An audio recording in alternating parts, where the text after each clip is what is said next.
What's up, everybody? Welcome to Table Talk here at the Philadelphia Sports Table Podcast Show, the longest-running weekly Philly sports podcast show in the world.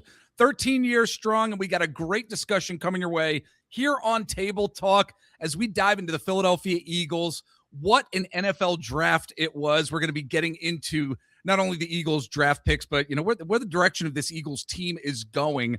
And joining us, we've got one of our favorite guys, Brenden Deeg from The Score. He is fantastic. Love following his content, especially over on the Twitter/X. My friend, how are you? And thanks so much for jumping on board. I'm doing well. Thanks for having me on the show. I feel like my head's turning into a football here. I'm happy NFL draft season's over. Yes. The grind. But yeah, thanks for having me, man. I'm excited to talk ball.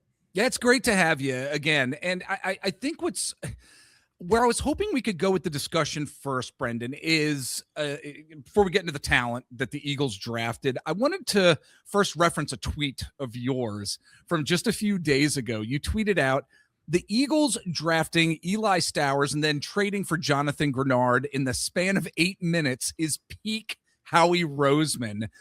I saw that tweet and it really made me reflect just on this Eagles front office, on the type of GM that Howie Roseman is. Your tweet really just shed light on the kind of draft, that this was for the Eagles, but also the manner in which Howie Roseman and the front office operates from an overall perspective, how they go about doing business.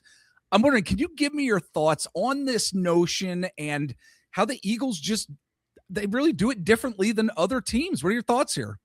You know what, that sequence, I don't think it was they didn't get the exact same level of players per se, but do you remember the 2022 draft when they drafted Jordan Davis and traded for AJ Brown kind of in Yes. like that same, Yes. It was like 10-15 minutes. Yeah. It was like a quick back-to-back, and I love Jordan Davis. That draft, he's one of my favorite players, and then AJ Brown was one of my favorite players, not on the Philadelphia Eagles at that point. So it kind of reminded me of that a little bit. Again, not the same caliber of players, but just your general question, like, the reason they could do this is ownership. And I've always kind of gone back to this around draft time is the Eagles are able to pay up contracts and money better than any other team in the NFL. There's other teams that can kind of match it, but Jeffrey Lurie is a forward-thinking owner.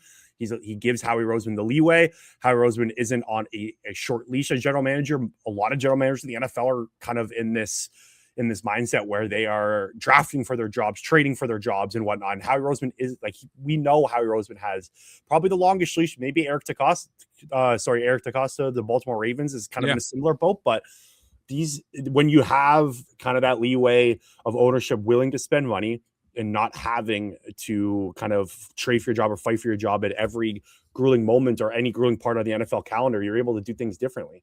And I think the Grenard thing's a perfect example. There was probably so many teams that wanted to trade for Jonathan Grenard during the draft process, but they weren't willing to dish out $100 million contract in April. And like, not many teams are willing to do that. It kind of goes back to when they did with AJ Brown. They signed him to that massive deal. Not many teams are willing to do that. They already have their books set. They already have their money allocated. Yeah. Now, you could say that money was supposed to get allocated to Jalen Phillips, which is probably true because the Eagles were definitely in the Jalen Phillips market during free agency. I went into this offseason thinking that the Eagles had a sum of cash set for an edge rusher.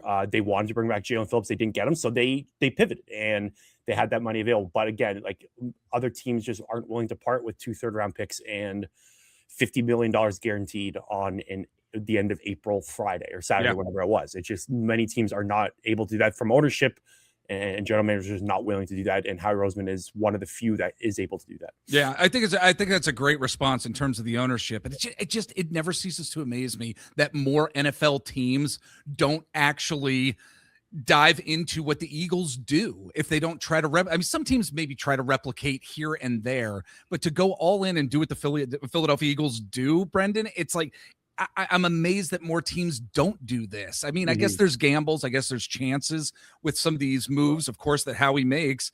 But this team is a relevant team in the NFL and in the NFC over and over and over, year after year. I would imagine other teams would want that, but they just don't do it.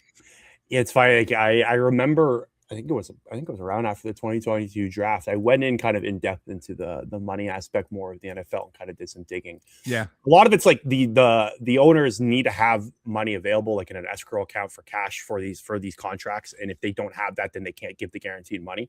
So like a lot, like it comes down to just being frugal or not. And we see with the Cincinnati Bengals, for instance, all the time. Like they're a great example of the complete opposite of this. Now they did trade a 10th overall pick for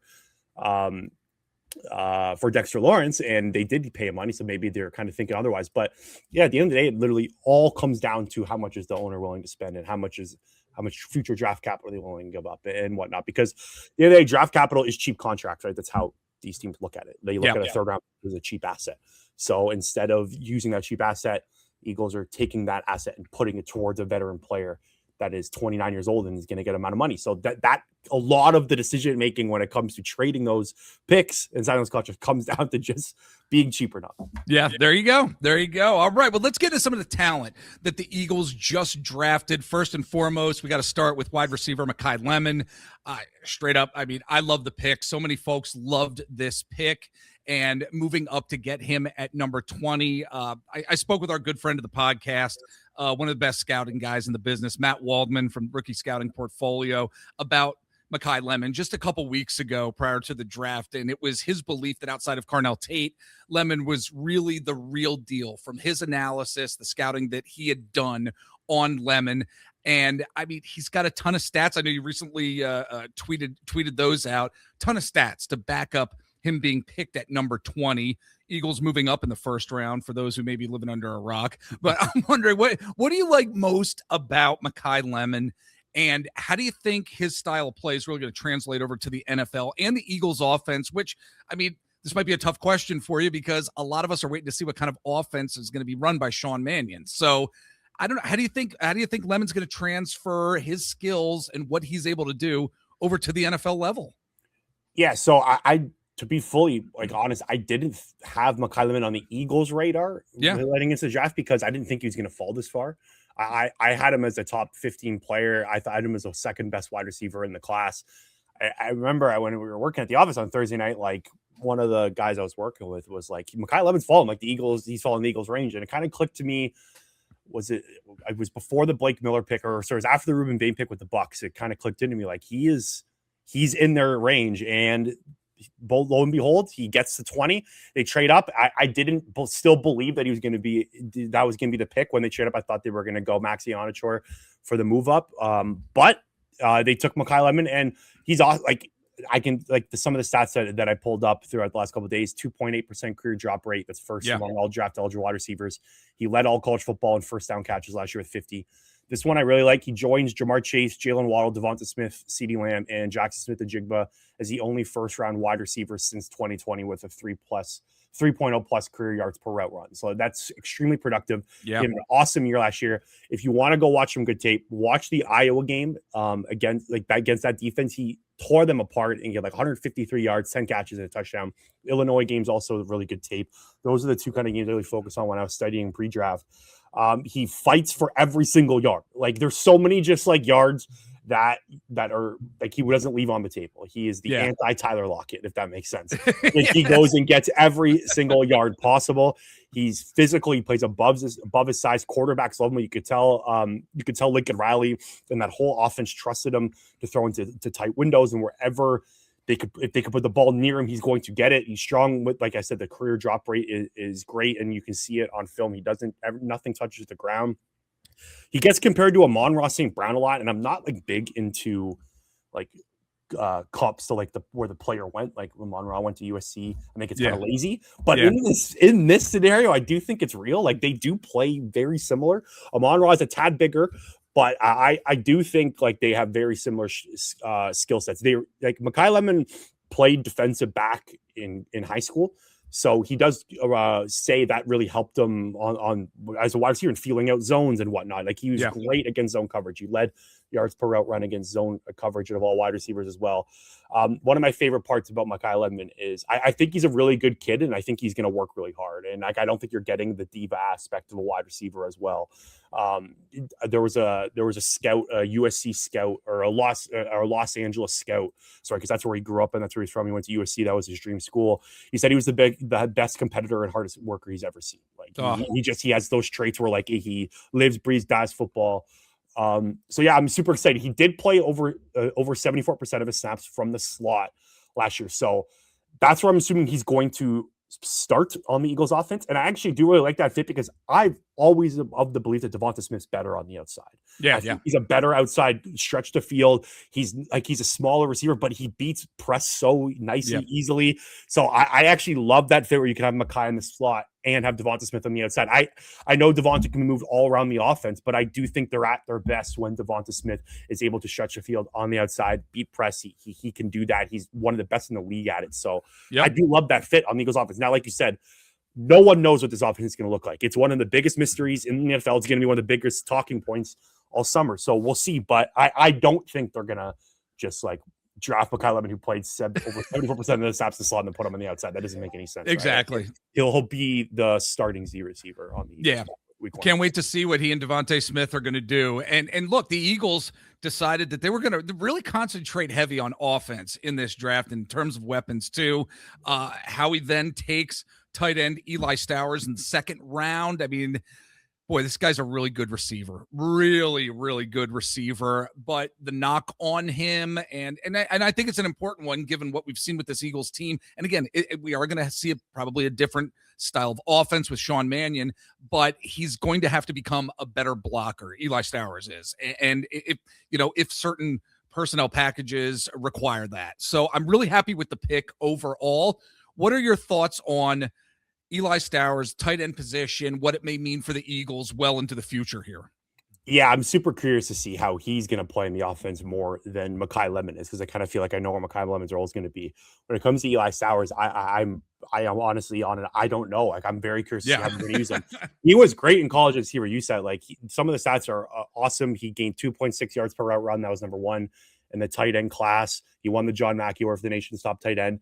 3.1 yards per route run against zone coverage. That's key. That he was kind of similar to Makai Lemon. He was very good at feeling out zone. He was a quarterback recruit to Texas A&M, transfers to Mexico State, gets a bunch of gets, I think, 2 shoulder injuries that require surgery.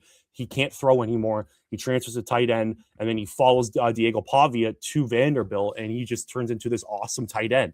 He's so good in the short area. Like, if you watch the Vanderbilt offense, he's so good on those quick slants, quick hitters. He can also stretch the field. Like, he ran a 4.5 40. Yeah. Like, he's an athletic freak. He was on Bruce Feldman's Freak List, which is an article I always read for, where he just kind of does the best athletes. College football, he was a part of that. Some of the numbers, like over a 45.5-inch vertical, which is nuts. I think that was the best since 2003 for the tight end position. So, like, the stats are crazy for receiving. I think he's got everything you want as a receiver. Now, the blocking thing is real.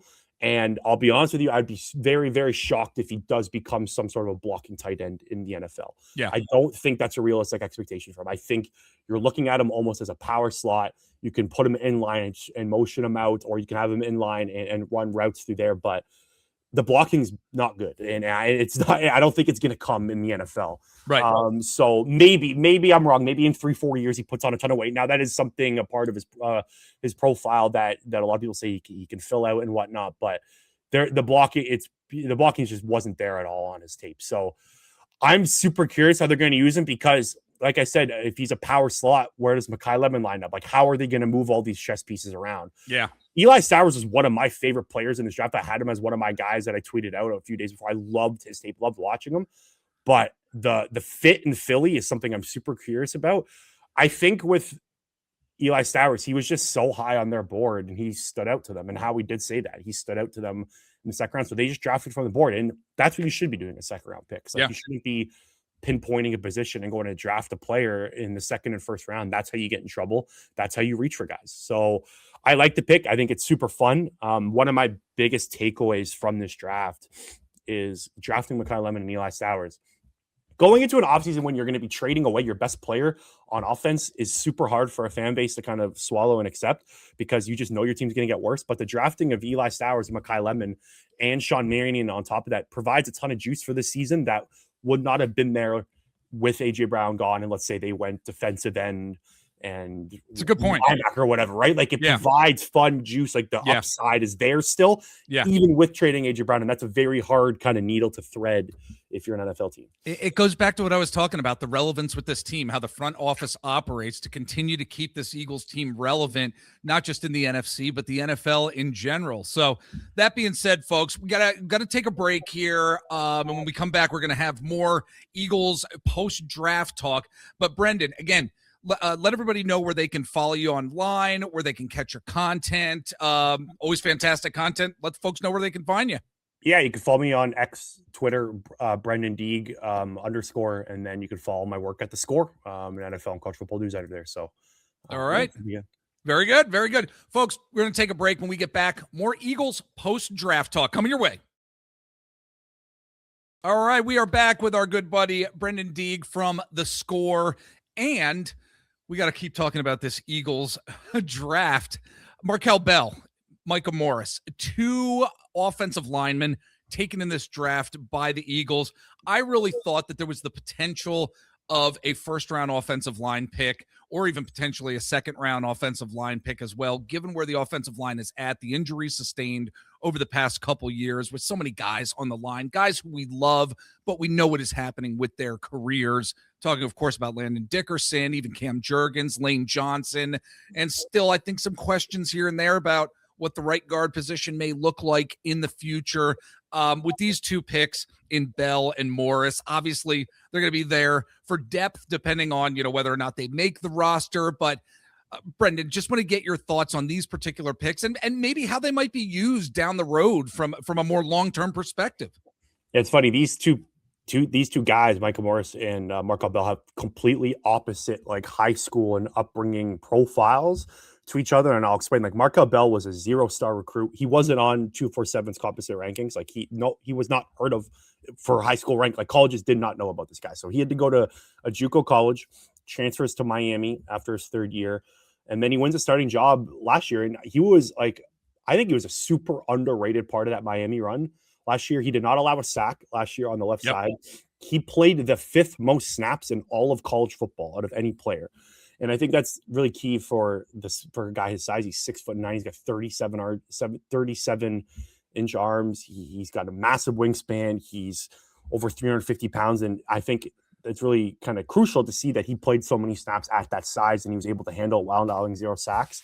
Howie Roseman at his press conference said that he was unusual. And I think he said that word a few times and it kind of caught made me kind of perk up a little bit. Like that's how they looked at him. Like this is an unusual person. He's huge. He's massive. Like this is a guy that they just fell in love with. And if you were to ask me if there was one player they were going to draft on day 2 in 3rd round or day 3 was going to be Markel Bell. They had him in twice for a visit. They loved him and they didn't make it. Like they didn't hide the fact that they loved Markel Bell in the pre-draft process. They were going to get this guy in the building. He has been practicing on the right side leading up to the draft process with trainers and coaches and whatnot. So if you're wondering if he's a Lane Johnson replacement, he did not play right tackle at Miami. He played left tackle. So this is something he will have to learn and pick up. And we'll see how it goes. He's not going to, my guess is like Fred Johnson would be the swing tackle week 1. Let's say someone does go down in September, October, wherever. You're probably going to see Fred Johnson on the side. I don't think Markel Bell is going to be the first one up. Maybe I'm wrong. Maybe he shines and looks great at training camp, but I don't think you're going to see Markel Bell year 1 unless there's a ton of injuries. So it's more of a developmental tackle, probably developmental swing tackle, and you're hoping that he can be a starter. He's got the size, he's got the tools, he's got everything. You just need the coaching aspect of it. And Micah Morris, on the other hand, he was a 4-star recruit. He was, I think, 67th nationally, I believe, in that class. He goes to Georgia. He does not play at all until Tate Rutledge gets hurt 2 years ago. He plays 5 games, and then he finally starts last year. So there was a scout that said that he kind of like made up for the recruiting bust this year because he finally got there. Like he finally started after 5 years after being such a highly ranked recruit. He finally got his starting opportunity, kind of made up for it. Like he beat the bust factor of being such a highly ranked recruit at Georgia and not playing. He's got a lot of work to do. He's an athlete. He's a freak in the gym. I heard a story, or sorry, I read a story on like, I think it was like a Georgia 247 website saying he's got like his name plastered all over the weight room there. Like he's a weight room freak. Yeah. And you can see it. Like if you look at him, he's massive. Yep. But the technique is definitely, he has to fix up. Like if you think about it this way, why was a Georgia starting guard drafted in the 6th round, right? Like these are guys that go earlier. So there's a lot of work to do there. My guess, he's a practice squad guy out the gate, and then we'll go from there. But the talent, the tools are there for him to potentially develop into a backup guard or maybe a starting guard. That's what you're hoping for in the 6th round pick. And you're taking a flyer on the kid. So yeah, these are developmental pieces, but I like how they added offensive line. We knew how he was going to do it. He was probably got the meme of the kid with the vein coming out of his forehead when he didn't have an offensive line after 2 rounds. He needed one. It's like a drug to him. It's an addiction he needs to feed. So I really like these picks. I'm a big fan of kind of getting to these developmental guys in from big programs, and we'll see what they can do with them. I think every draft, Brenden, every single draft, us fans, we kind of sit back and we look at the picks, and we see a player or two where we kind of just scratch our heads a little bit, and we question what the rationale was with certain picks. Maybe it's a couple picks here or there. We certainly like that for me in this particular draft with the Eagles. Seems like every draft I'm kind of scratching my head every now and again. I'm talking about the quarterback being picked on I think it was day 2. Was it day 2? Day 3? Day 3, 5th round. Day 3. Yeah, that's right.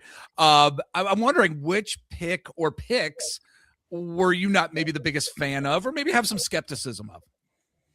So I think the only one you can kind of look at is the quarterback here. Like Cole Wisniewski in the 7th round, he was picked 244, I think. So like it's a complete flyer. Like you can't really critique 7th round picks. Like they're taking swings at them. Now with Cole Payton, it's interesting because he was, I think, the 6th quarterback taken or 5th quarterback off the board. Like you had Garrett Nussmeier still on the board, Taylor Green still on the board. So let's say those guys, Taylor Green or Garrett Nussmeier turn into starters down the road, right? You can look at it and go, Howie still had most of the quarterbacks left on the board to pick from, and they picked the wrong guy. With Cole Payton, like he's another guy training camp that everyone's going to be looking for because he's getting comp to Taysom Hill a lot. Like his running ability is nuts. Like his running highlights in North Dakota State are awesome. Oh yeah. He's super fun. He's massive. You could see him kind of maybe in that Taysom Hill role potentially. I don't think anyone's going to be able to replicate what Taysom Hill did ever again. I think he's kind of a one of one NFL player, but I think maybe he'll try to get some packages in him. But he's got a lot of work to do from the pocket. Like I don't think this is a guy that's going to be able to start an NFL game for a few years. So that's the one pick where you can kind of look at where you go like Taylor Green was the freak athlete at the combine. He had all the tools, but just couldn't put it together at Arkansas. And then Garrett Nussmeier fell because there's a lot of people talking when he had a back injury and he had oblique issues. So he fell that far. Like this is cool. Garrett Nussmeier was like considered the number 1 overall pick 2 years ago in some mocks, right? Yes. He fell 7th round. So that's the one pick on the Eagles board where you can kind of look at and go, okay, like did they pick the right guy? But we'll see. Yep, we'll absolutely see. And to close us out here, look, I think the one position on this team that's been in the back of everybody's mind, some folks have spoken out about it more so than others, is the safety position. And yes, the Eagles did end up drafting safety Cole Wisniewski. You mentioned pick number 244. I'm a little concerned about where that position is going. Then again, I take a step back and I say, look, there's still a lot more time left in this offseason before the regular season starts. It's only April here. I think you actually shot off a tweet somewhat similar to that recently. But how concerned should we be with the safety position kind of heading into the 2026 season, even after they drafted Cole Wisniewski? What do you think here? So I was looking at the depth chart right after the draft, and the safety stands out, but every other position looks great or more than above average, right? I think like I wouldn't kill them to go into the season with the safety room that they have. And I would watch out for Michael Carter getting starting safety reps day one of training camp. Like I think this is how he talked about it. Someone asked him at the final press conference on day 3 about the safety position. And he said that people on the outside view the safety position differently than we do, like how good it is on the inside. So they think that they're fine at safety. Now, I also, maybe not fine, but they're okay if they they went into week 1 right now. Yeah. Right. Yeah. I also do think they were probably in on some guys in free agency that just didn't work out. I just think they didn't want to bring back Reed Blankenship at that price. Yeah. I think Vic Fangio probably had something to do with that as well. Like I couldn't imagine that the Eagles and Howie wouldn't have given Reed Blankenship that money without Vic Fangio saying, don't do it. It's kind of been my belief because he didn't go for that much money. So I think they just wanted someone else. I think they saw what Reed Blankenship probably got the best football out of him. That's probably what they were thinking. And Vic Fangio wanted to change. So I would watch out for Michael Carter getting starting safety reps day one. I do think that's a thing. And I also don't hate like having Marcus Epps and Andrew Makupa start day one. Marcus Epps was okay last year for the Eagles when he had to start down the stretch. Would I like an upgrade? Absolutely. We remember they traded for CJ Gardner-Johnson. I think it was like the end of August. So like this, there's still plenty of time in the offseason to acquire safety, and I'm sure that's on the top of the Eagles' radar. But I think every team's going to have a weakness on their roster that they're going to have, right? More than one. So if they go into the season with the safeties, I'm fine with it. And it's obviously going to be panic time when or if it happens where they're getting torched in week 3, week 4, week 5, right? But I wouldn't kill them if they didn't add one. I think they've done such a good job elsewhere on the roster. They spent a lot of money on they just paid Jonathan Grenard, and this is just a team that doesn't value the position as well as other teams do. It's true. It's absolutely true. It's gonna be interesting to watch McNeil EMW's career because he was picked 4 picks after. Yes, I think it was 4 picks, right? Yep. 4 picks after Eli Stowers. So it's gonna be interesting to kind of see like if he turns into a really good player. Eli Stowers doesn't. It's kind of an interesting thing to follow over the next few years. Absolutely, and it's going to be a fun upcoming Eagles season. There's a lot of storylines that we're going to be following here at the Philadelphia Sports Table Podcast Show. And again, folks, he is Brenden Deeg from The Score. Head on over to thescore.com. They've got fantastic content, especially the NFL content. My friend, it was great talking to you. Thanks so much for joining us here. Come back on again. I'd love to have you on down the road. Appreciate it. Would love to, man. Appreciate you. And yeah, go Birds.